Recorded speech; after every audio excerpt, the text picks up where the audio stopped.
everyone, welcome back to Shimna Study Corner.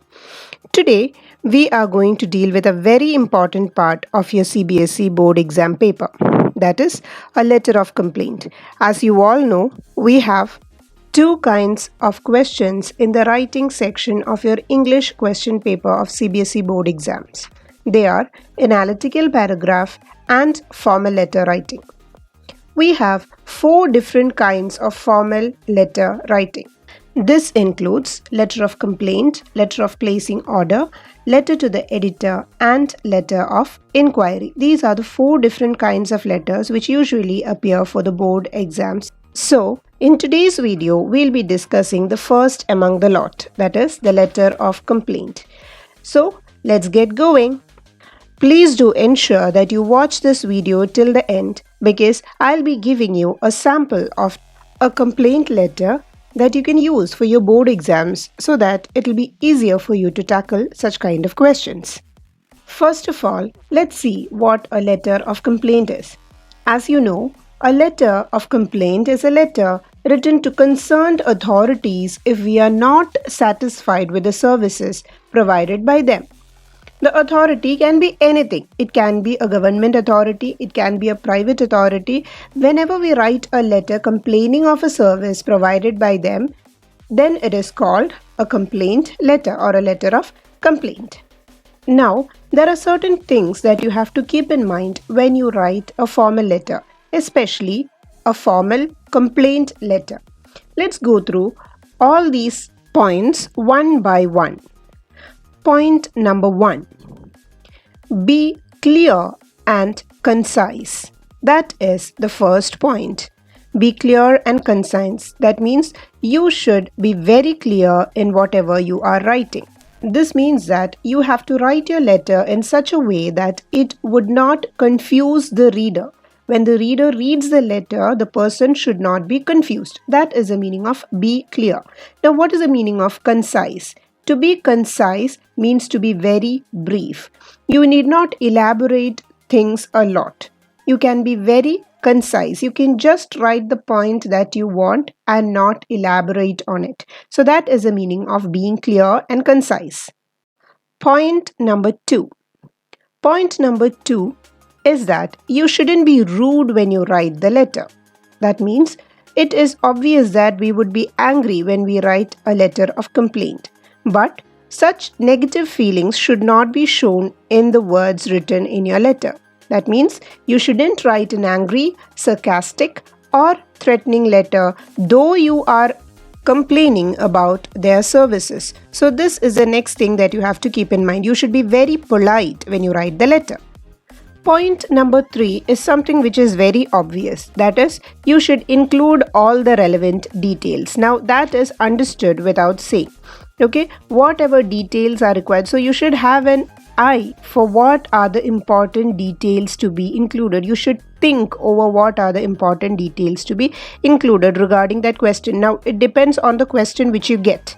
Okay, so you have to be able to think and find out the relevant points in accordance with that question. Point number 4. Point number 4 is that you have to include the sender's name and contact details in the letter. Now, in real life situations, you have to include your own name and your contact details so that the concerned authorities can contact you to rectify your complaint. But for your board exams, as you all know, you are not supposed to write down your name or anything which may reveal your identity to the evaluator. So, in the board exams, you will be given a name and an address in the question itself. In most of the cases, that will be given, and so then you can use the same name. The final point that I'm going to share with you is that you have to include the copies of the relevant documents. Now, when you are putting forth a complaint, it is your responsibility to prove that your complaint is authentic, it is a genuine one. So in order to do that, you will have to give supporting documents. So you have to provide the relevant documents, in fact the copies of the relevant documents. You will understand better about this when we discuss a sample complaint letter. So now let's move on to the sample complaint letter. Before we begin, let me tell you that there is no hard and fast rule that you have to follow the pattern of this complaint letter. You are free to follow your own pattern, but I give this here so that you will get a brief idea as to how to compose this letter. We can divide this complaint letter into 4 different paragraphs. Let's discuss about what should be the content in these 4 paragraphs. Let's move on to the first paragraph. This is a rough idea of what paragraph 1 should be like.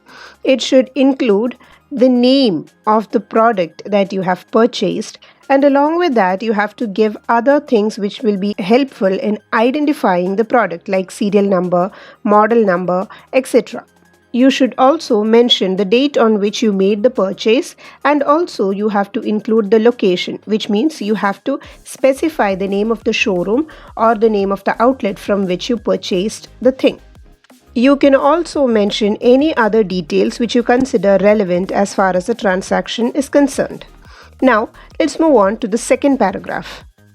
After including all the details of the transaction in the first paragraph, we move on to the second paragraph where you actually explain what your problem is. So this is how the paragraph goes. Unfortunately, your service has not worked. We are not directly blaming them. We say that it's unfortunate that the service has not worked. So thus we avoid being rude to them. After this, you explain the problem you are facing because of their service. So that depends on what the question is and what the product or what the service that you have to talk about is. Okay, so this is what is to be included in the second paragraph. Now let's move on to the third one. In the third paragraph, you suggest a solution to the problem. Now you have talked about the product which is giving you the problem. Then you have talked about what actually your problem is. After that, you have to suggest a solution to this problem. So, for example, if you are talking about a product that you have purchased, for example, if it is a mobile phone, you will have to write down what do you want the authorities to do. If you want a replacement of the device, you have to ask for that. If you want a person to repair it, you have to ask for that.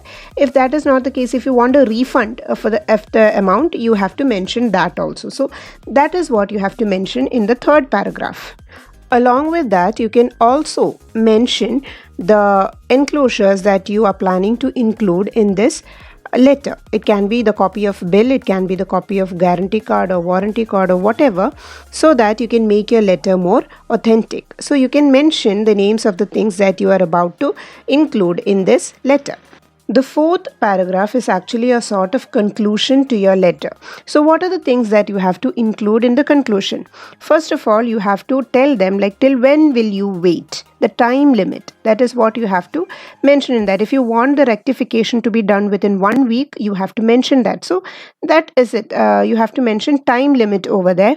Then you have to inform them that you will be approaching the consumer court if they don't take the proper action. Now this is a sort of threat. Actually, you are telling them that you would be approaching the consumer court, but you have to say that in a very nice manner. It should not sound like a threat to them. So you have to, as we told in the beginning, you should not threaten, you should not use any such sort of words in a formal letter. Towards the end of this letter, you have to include the contact details too. In case they want to contact you regarding some clarification, they should be able to reach you quickly. So for this, you have to mention your contact details too. With this, we come to an end of the complaint letter. With this, we come to an end of the body of the formal letter. That is a complaint letter. Now the format to be followed for all formal letters are the same. I have already done a video on the format of a formal letter earlier. I'll be giving the link of the video in the description below. If you have not yet gone through that video, please do that so that you will get to know about what the format of a formal letter is. So, if you have watched the video on that format, you will know that the letter comes to an end with a closing compliment. Similarly, over here also, the letter comes to an end with a closing compliment. But in case of this letter, we have included a lot of enclosures. We have already seen that we have included copies of bill, copies of such other things. So we have to list out the names of these enclosures after the closing compliment in this format. With this, we've come to an end of today's video. Hope this has been useful to you. For more videos, do subscribe to my channel and keep supporting. For now, it's bye from me. See ya.